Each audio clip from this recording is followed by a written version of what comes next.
Ayan na si Nando. Papunta na ng extreme northern Luzon, no? Ayan, no, sa bukas mga alas umaga, sama, oh, lakas ng ulan, kahit abot nga sa mga lawag pati sa Bigan, no? Yung area na to, buti Metro Manila pati si Calabarzon, Digano sa amin. Ayan, no, Tuesday. Yan, uulan-ulan pa rin. Medyo malakas rin sa Wednesday konti kahit pa paano. Tapos Thursday, itong Thursday medyo masama yung hatak ng habagat sa Manila at Calabarzon. Ang problema ito, merong bagyo is ng Mindanao, paangat yan ang initial track.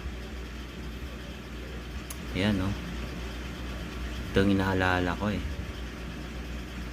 Wow, ang sama niyan. Pag mas blue, mas red, mas malakas yung ulan. Ulan yung kulay na yun. Ayan, no, sa Sabado to ng gabi. Pero malayo pa naman, pwede pa magbago. Kasi may mga forecast naman na mahina at ang iba labas. So nga nasa dito. Nasa may southeast ng Luzon.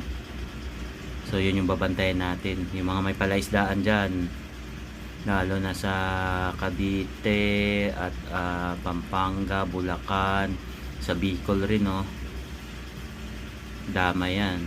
Kaya maganda na tayo, sana mahina lang at sana lumihis, ano.